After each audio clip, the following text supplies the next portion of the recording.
It's our first Saturday with our Padre Pio prayer group meeting. Our group was actually started in December, and during Advent, that was first time when Padre Pio kind of greeted me in the Philippines. And then we went to Holy Land in Advent again, and actually Jesus would actually touch my younger son's head in the tomb of Jesus in the Holy Land, at the Holy Sepulchre. And for some reason, every December we have a priest that's our speaker. We didn't really plan it. So today, Father Mang's our speaker, and we're very blessed that he's going to speak to us about celibacy. And he's our associate pastor, and here's Father Mang.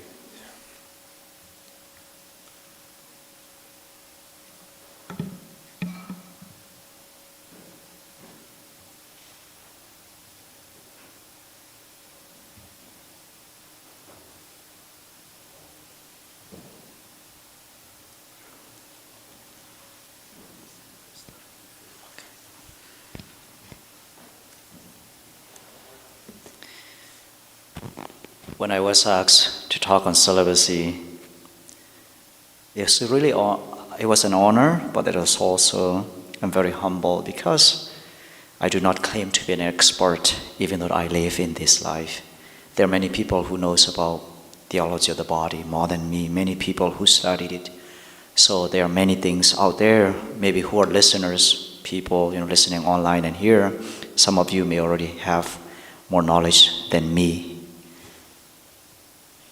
So in that sense, I don't claim to be an expert in this area, but I'm honored and I'm humble that I was asked to talk about it. First of all, what is celibacy then? If you look at it online or the definition of celibacy, they will have different ideas. Some of the things that I find is internet or sources will say celibacy refers to voluntary decision to remain unmarried and abstain from sexual activity, typically for religious, spiritual or personal reasons. And even though it is that, the term is most commonly associated with religious vow, but it can also apply in broader context. In this way, religious context, in the Catholic Church, celibacy is a commitment made by priests, monks, nuns, as part of their vocation. Is because of that, it's sort of like a dedication, a way to dedicate oneself fully to God in service of the church without responsibility and distraction of marriage or family life. In reality, by total dedication to God, it's rather a choice and a vocation in order to do God's will totally.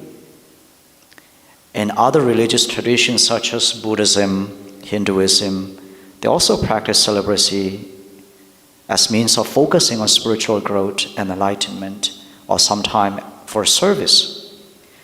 We can also see in history spiritual purpose. So in many time in the past, celibacy is often viewed as a form of self-discipline, if you look at philosophers, and also a sacrifice enabling deeper connection with a divine or higher purpose. So that's why in the past, those who are taking deep study, something that really, really high purpose in life, sometimes you will see people are trying to do this celibacy.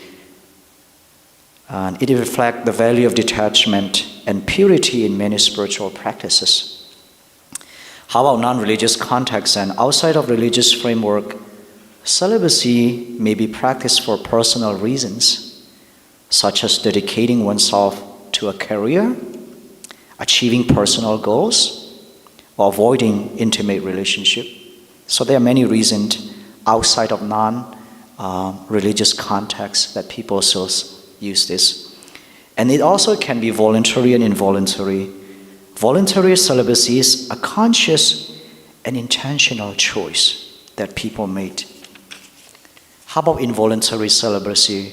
It refers to situations where someone desires a relationship or sexual activity but is unable to engage in it due to circumstances beyond their control. And one thing that we have to acknowledge and have to know is that celibacy is a liberty, while the terms sometimes are used interchangeably with chastity. Chastity refers more broadly to living a life of sexual integrity according to one's state in life. Example, married people being faithful to their spouses. But celibacy is specifically involved abstaining from marriage and sexual activity. When you look at in the Catholic Church, celibacy is not a forced, it is a choice. So that's why we read in Theology of the Body in the chapter, right, page 117, we can see that the church forces no one to be celibate. If someone were forced into celibacy, it would be no more legitimate than if someone was forced into marriage. When you enter into this, the sacrament of marriage, we have to make sure, are you totally free? To make sure that no one is forcing to enter into this marriage. The same way too in priesthood and in religious life, it's important that it is a free choice. The church never forces us, but it encourages. A person has to make a deliberate free choice to enter to this life. That's why we tend to forget in the Latin Church that male celibacy is a vocation in itself, apart from the priesthood. That's why before someone become a priest, it is rather that person has to embrace that life of a celibate life. And priesthood in becoming the Latin Church is rather, priesthood become those who embrace this, a life of celibacy. And then, yes, I can live totally for God, for church. And then priesthood come on time. Priesthood is like total embracing of it. That's why we see that many religious life there, we see many brothers who do not become a priest, but they are still celibate. That's why we call religious brothers, those who are already living the life of celibacy, totally dedication to God. And then also other thing that is really interesting in the book that is said is, Eros was given to us by God precisely to lead us to the eternal marriage of Christ and the church, on page 114. Then I was curious, what is that eros that we talk about? It is a term which meaning that very deepening on the context, philosophical, psychological, theological. Some of the things that we can look at is in ancient Greek, eros primarily refers to a romantic or passionate love, often with a sensual or physical dimension. However, in the work of philosopher, like if you look at in the work of Plato, it signifies a higher, more spiritual form of desire, particularly the longing for beauty, truth, and the divine. Therefore, eros is described as a force that drives individual to seek the good and the transcendent. But it is not limited to physical attraction, but evolved into a pursuit of deeper connection with ultimate truth and beauty. How about in Christian theology that eros is a human love, desire, especially relationship with individuals. And it's sometimes this eros and agape we can distinguish. Agape is a selfless, unconditional love that mirrors God's love for humanity. But if you look at Pope Benedict XVI in Deus Caritas as God is love, he emphasized that eros is not opposed to agape. Instead, it can be purified and elevated to lead individuals toward divine love.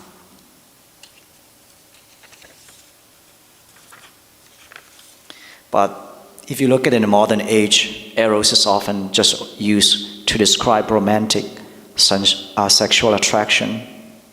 It only remains associated with desire and longing, but it is typically discussed in a human relationship, rather than spiritual or philosophical terms.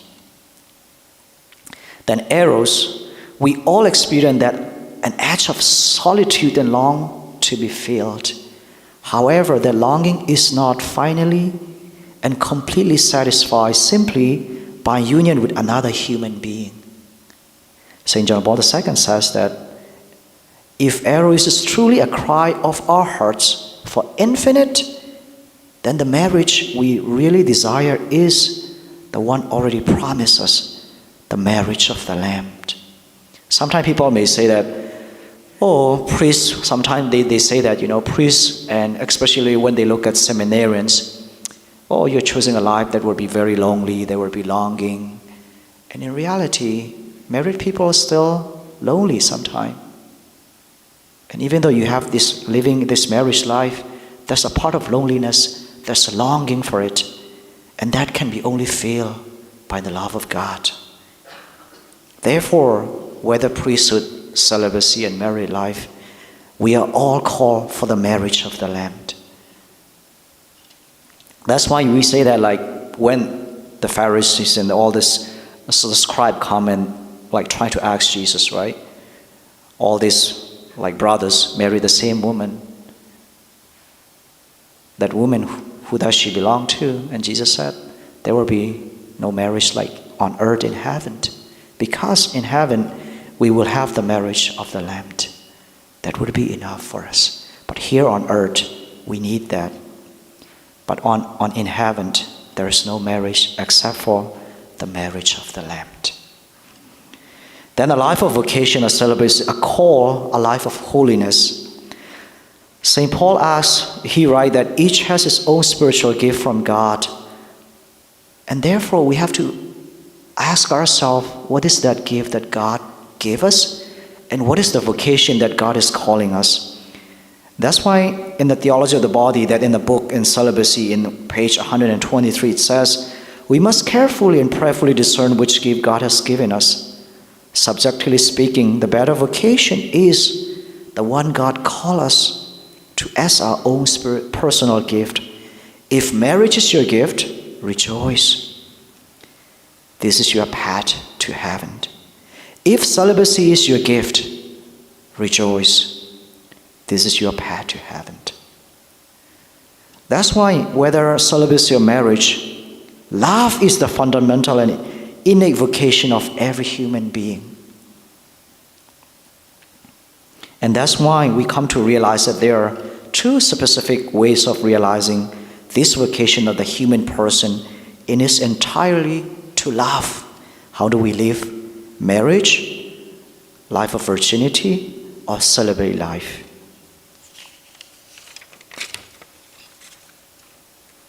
That's why Christian celibacy is not a rejection of sexuality.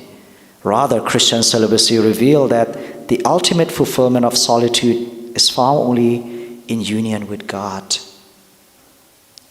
And sometimes when we talk about, the book also talk about that also, that sometimes when we talk about celibacy, it kind of like talk about what is missing and what it gives us. Sometimes in seminarian life, that's why I have a friend, his sister visited to the seminary and he talked to his brother. Are you really sure you're going to be a priest? I was like, yeah, I think so. And his sister said that, what a waste. What you're going to give up is like, what a waste. But rather, we have to remember what it embraces and what it anticipates.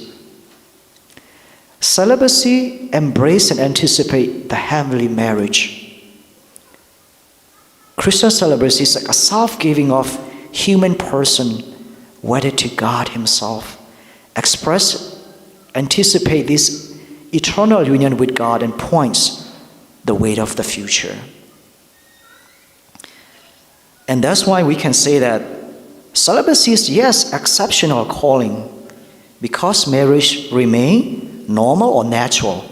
Vocation to marriage life is a natural vocation. But a vocation to celibacy and already living for the future life, the future, anticipating to that future marriage of the Lamb is a call, supernatural vocation.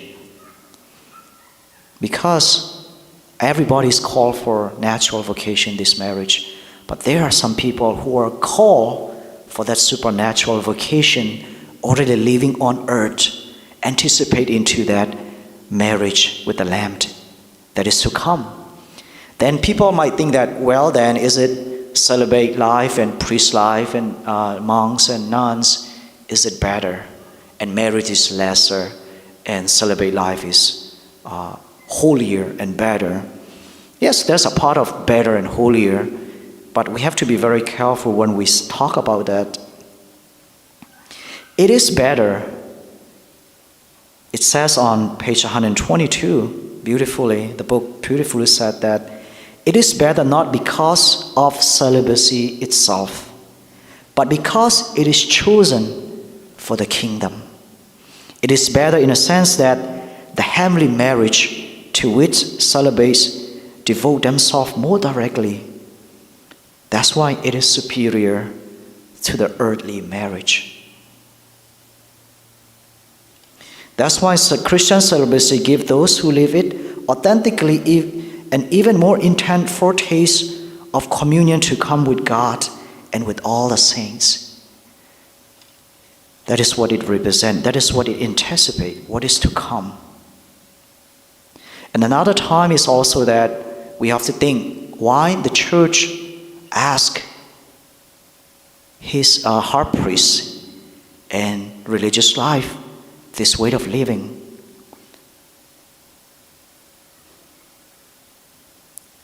Sometimes a sacrifice only has value to the degree that the thing sacrificed has value.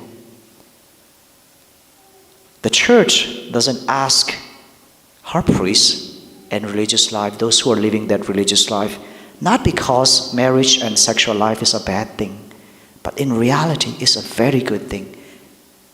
Therefore, the church asks that to be more dedicated, because it knows, not because it's a bad thing, but rather the church knows it is. That's why the church values celibacy so highly, precisely because she values what it sacrifices, sexual union and all that is connected to it, so highly.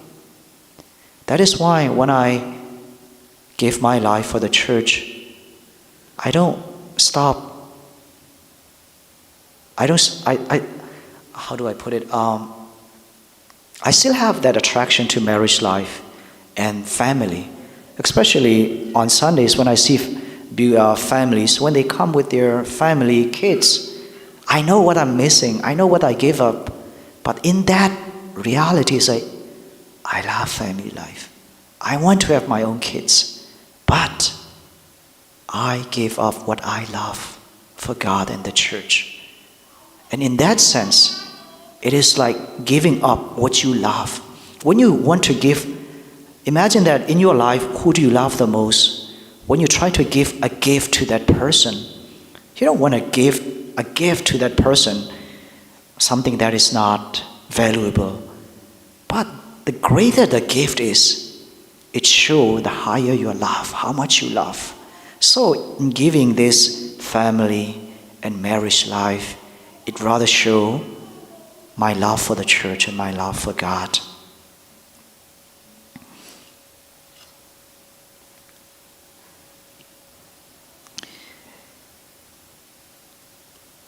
And one other thing that I would like to talk is, sometimes people may think that celibacy is, of course, because of the scandal and everything we have in the church.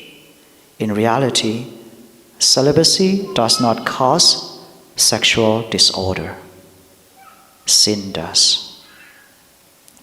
Simply getting married does not cure sexual disorder, but Christ does. If a priest or any other man were to enter marriage with deep-seated sexual disorder, he would be condemning his wife to a life of sexual objectification. The only way the scandal of sexual sin, whether committed by priests or others, will end is if people experience the redemption of her or his sexuality in Christ. That is why, brothers and sisters, celibacy does not cause sexual disorder. Sin does. As the book perfectly portrayed and said is. But we can always have hope that we can be cured by that from our redemption in Christ.